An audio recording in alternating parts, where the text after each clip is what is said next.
This is not only a treat, but an honor, because Tom Blanton is someone I highly respect and profit from. He's the director since 1992 of the independent non-governmental National Security Archive, as I mentioned, at George Washington University.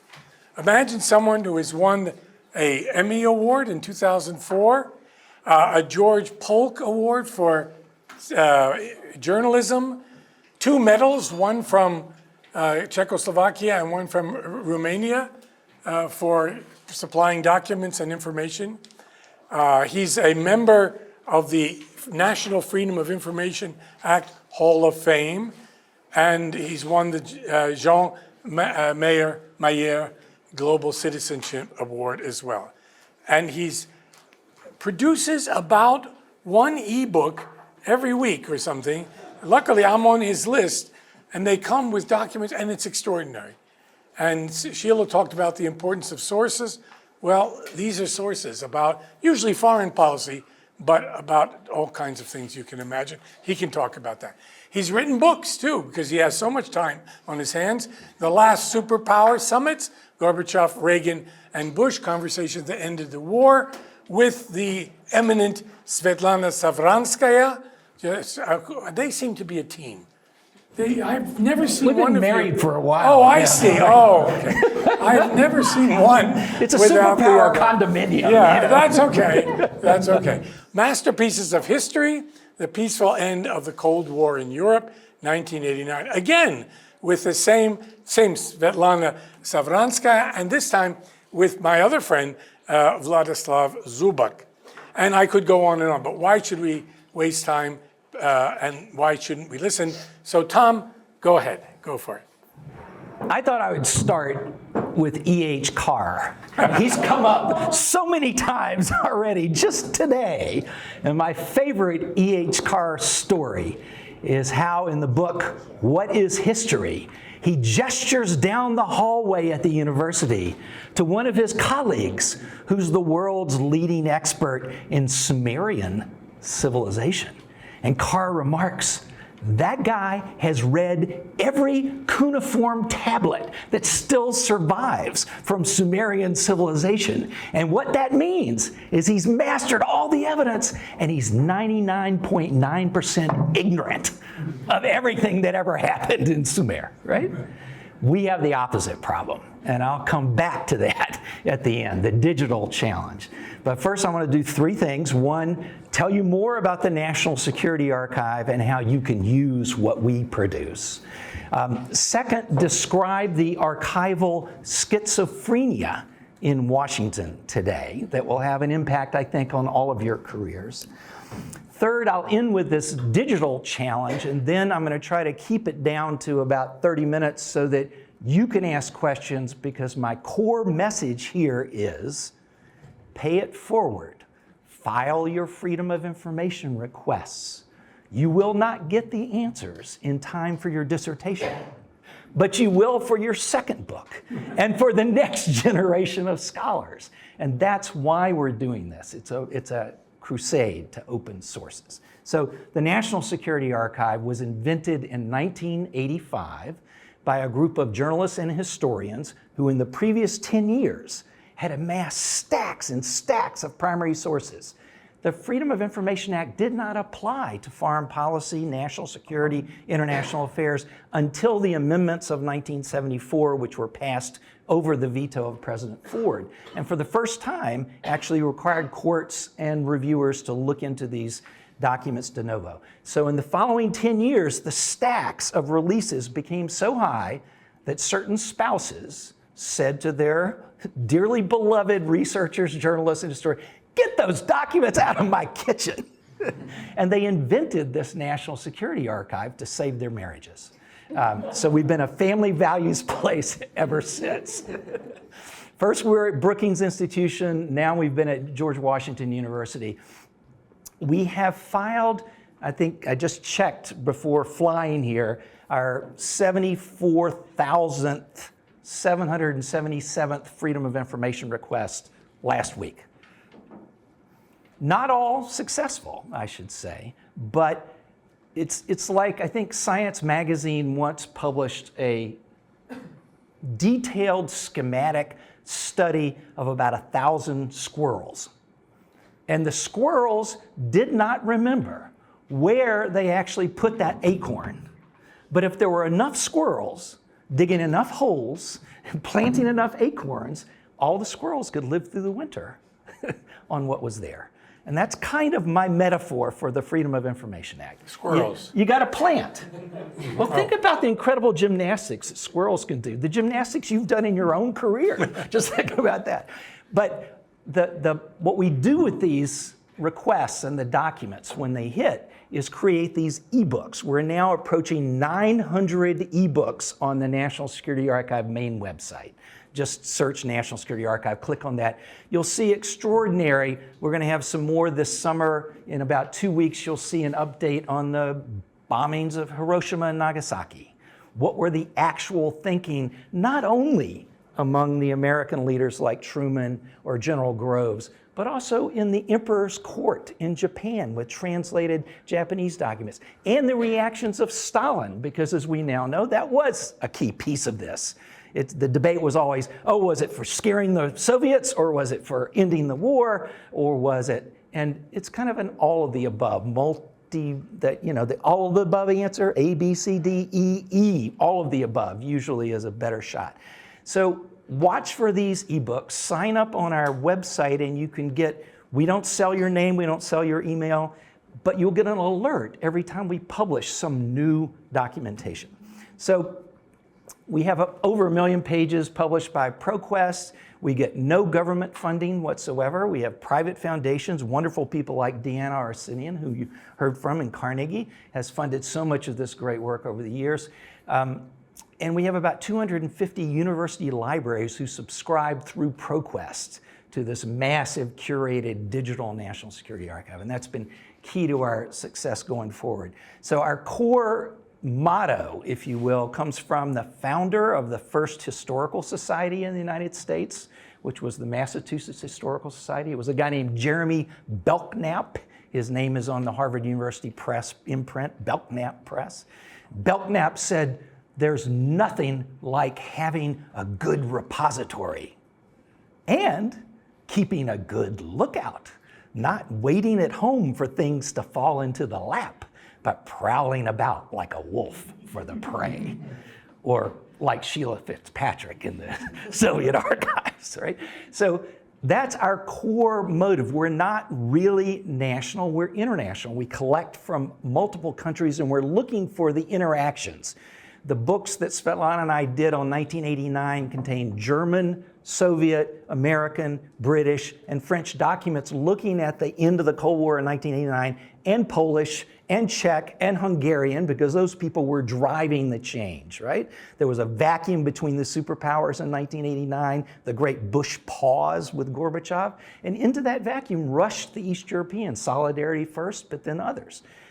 Ending in December with the Romanians, who overthrew Ceausescu. One of my favorite moments, it really marks the end of the Cold War, is when the American ambassador to Moscow, Jack Matlock, December 1989, goes into the Soviet foreign ministry and says, "There's all this violence in Bucharest, streets of Bucharest. You know, we won't consider it a violation of international law if you sent in Soviet troops to bring peace to Bucharest." Aboymov, who's the deputy foreign minister, says, "Well, you know, you guys just invaded Panama, and you're inviting us to invade Romania. No, I think we'll give you the Brezhnev Doctrine as a Christmas present." Great moments in the documents. That's the end of the Cold War, when the Americans invite the Soviets to invade Eastern Europe, and the Soviets turn them down, right? So this is the kind of revelatory material that you can dig up through Freedom of Information requests, and through these incredible publications, which is they're curated, so we don't publish everything we get. We go talk to experts like Nina, who helped educate Ronald Reagan on the Soviet Union in 1985 before he was going to go meet Gorbachev for the first time, right? And Jack Matlock and others. What are the important turning points? How do you look? We interrogate these documents. Who wrote them? Who was supposed to read them? Who classified them secret or top secret or more? Who saved them? Because most of what government creates doesn't even get saved. What was the point? Were they to cover somebody's rear end, or did they actually document a decision point, a turning point?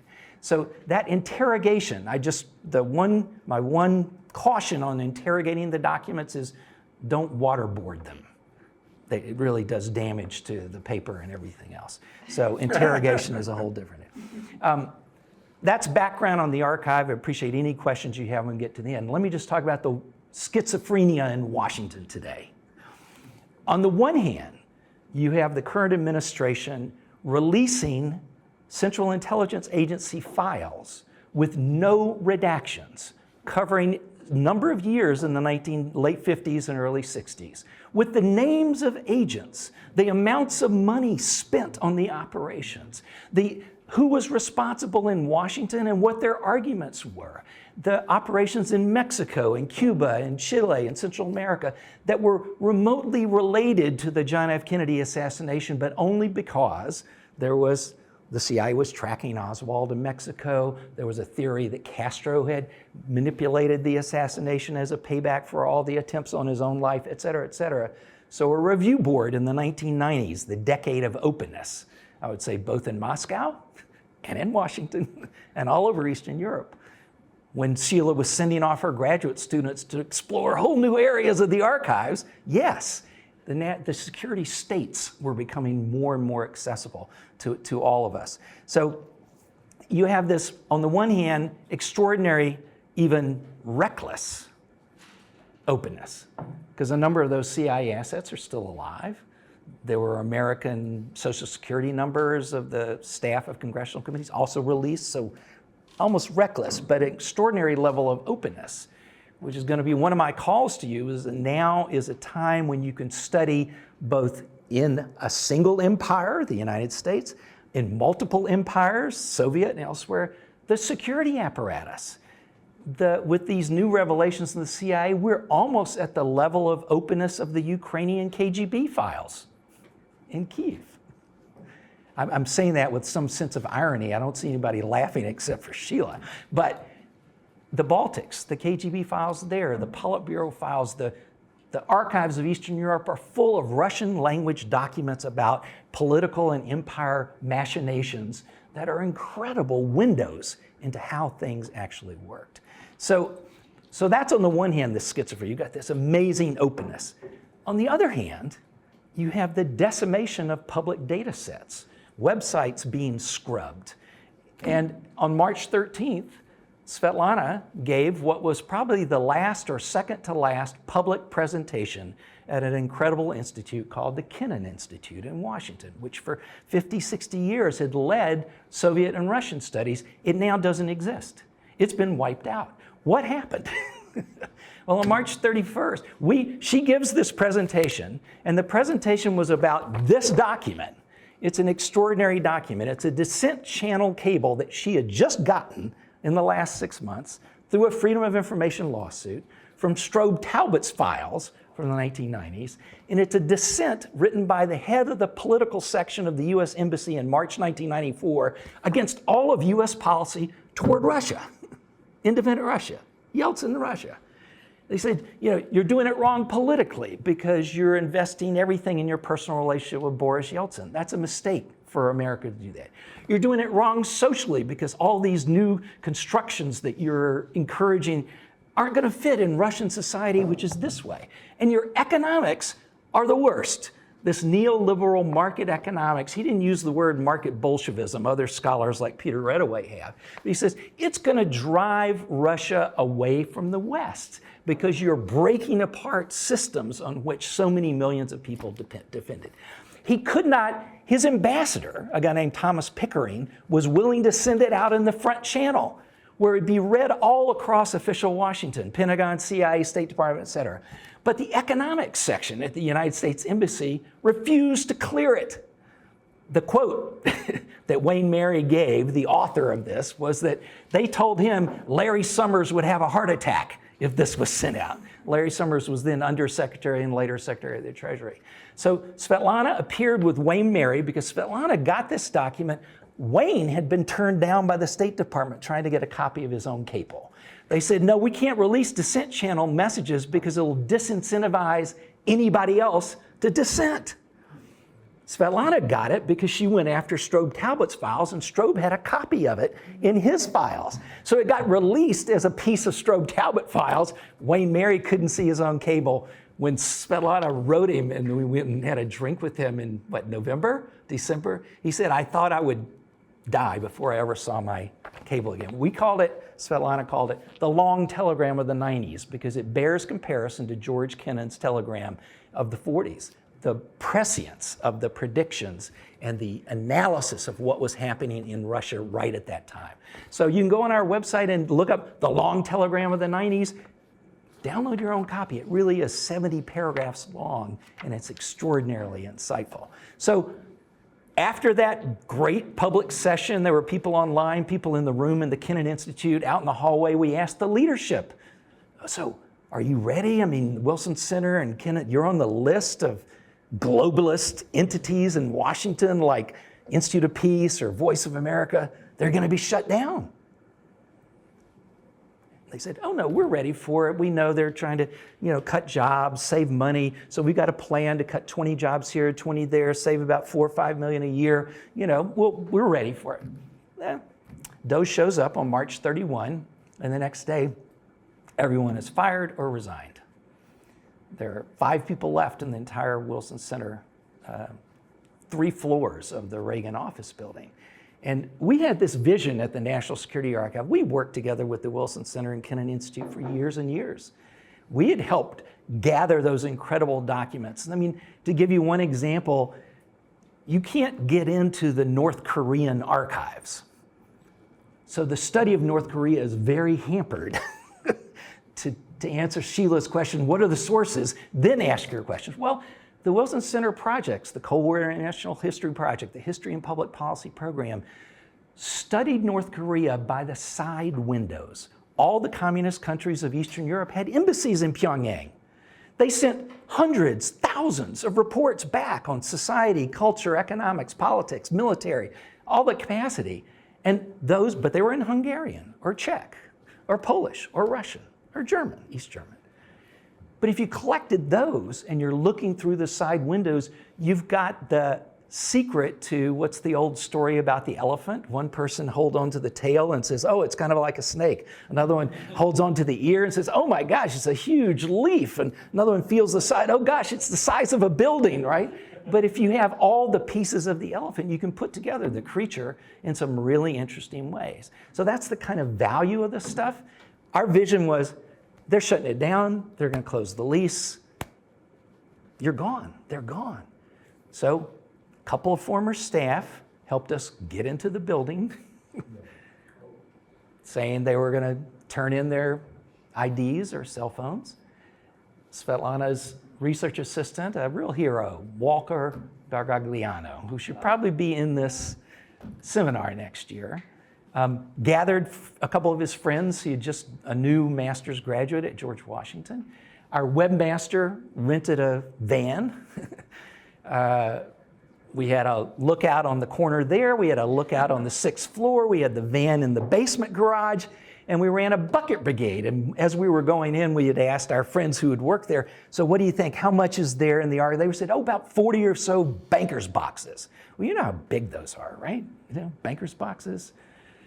Turned out it was about 165 banker's boxes. And we ran that bucket brigade all day and brought all that stuff back to the National Security Archive where we're busy scanning it. Because the only protection overall to this kind of decimation of public data is to not just save it and save it in one place, but widely distribute it. It's in the cloud. It's on computers in Iceland. It's outside the country if subpoenas come. So this is the yin and yang of Washington today, right?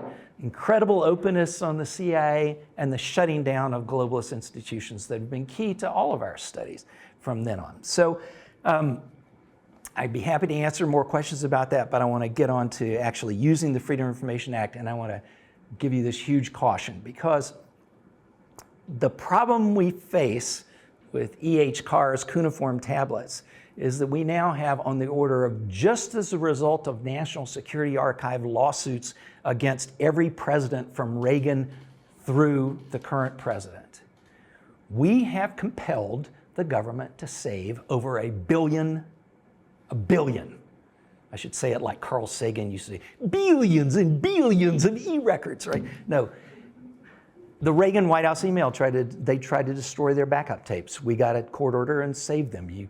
There were 250,000 individual email messages saved from the Reagan years. We had to continue the lawsuit, Bush Sr., 450,000 individual pieces of email, and this is just the White House. I mean, I'm not talking about the Defense Department or the state or much bigger entities, but so 450,000 from Bush Sr. Clinton, okay? World Wide Web's invented, Google gets a start, individual pieces of email, just White House staff, 32 million. Makes you wish for the cuneiform tablets, right? How are you going to possibly read all those? Well, W. Bush, invasion of Iraq, invasion of Afghanistan, 220 million individual pieces. I'm not talking about the multiple copies and the multiple streams. I'm talking about unique pieces of email, 220. And when we settled the lawsuit, the Obama people told us, oh, we'll do 220 million in the first year in the White House, because they had a president who used BlackBerry, et cetera, et cetera. So all of us, I think, as scholars and researchers and historians, are going to have to bring to bear the algorithms, the search terms, the AI tools. I mean, most of the AI tools that we've experimented with on our declassified documents are terrible.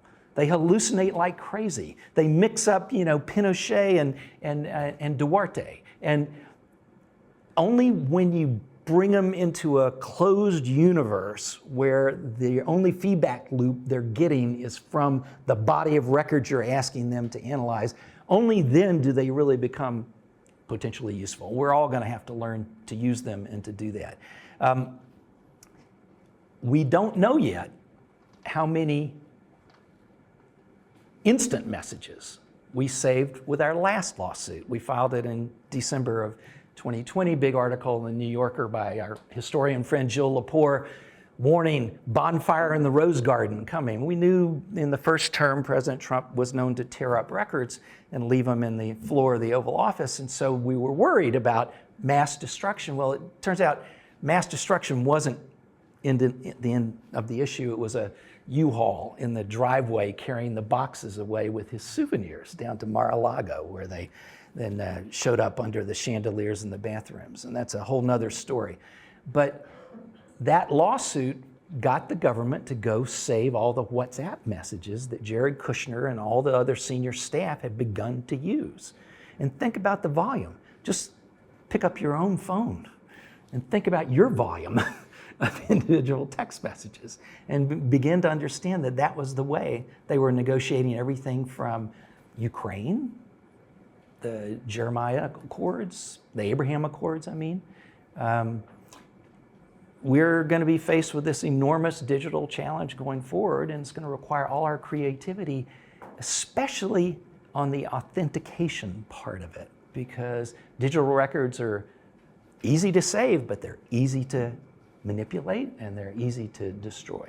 So part of what our motives have been over time, this will be I'll tell a story, but I gave testimony because the National Archives of the United States has been flatlined in budget terms for over 30 years, while their records that they're responsible for have exponentially, just think about those numbers of emails I just gave you, that line, exponentially increased. They've never asked for or gotten the extra resources that they need, and they're facing right now in the current government budget cuts, big cuts. They've already laid off all the probationary employees, and the backlogs on Freedom of Information requests for specific documents, say the documents of George W. Bush's conversations with President Putin. They officially informed us it'll be 12 years before we can begin to review those, right? So we've got a lawsuit. We'll break through the 12 years. We're trying to bring cases that will actually change those systemic barriers to access, I think, for all of us.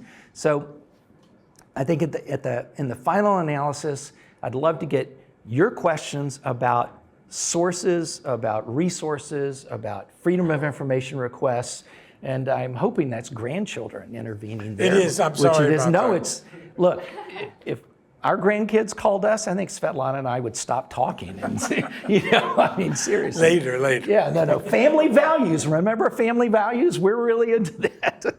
So let me just, I'll finish with one scene which Svetlana was witness to. I wasn't there, but it was in Havana, Cuba in 1992. And the National Security Archive had just won a lawsuit breaking loose the American records, the Kennedy tape records, the State Department cables on the Cuban Missile Crisis. And our lawyer, a wonderful woman named Cheryl Walter, presented them to Fidel Castro. Now this is 1992, so they were on microfiche. Anybody use microfiche? Remember microfiche? It's a lot better than the reels. I mean, microfilm is terrible, but fiche, at least, one set of 100 images at a time, right? And so she makes this presentation. Here's the index. Here's 20,000 pages of declassified US government documents about your crisis. And Castro has this like that, and these big guys come out of the corner with banker boxes. Plops down on the table. He starts thumbing through. He says, "Oh yes, this is the letter Khrushchev sent me apologizing for pulling out the missiles over the radio rather than calling me first. Oh yes," he says, "you're young, passionate revolutionary. You'll have to come visit me in Russia. The snow's falling on the birches." Castro's just like reading this. He says, oh, but this is a secret document." He says, "Oh, but this declassification, right? It must be part of the class struggle."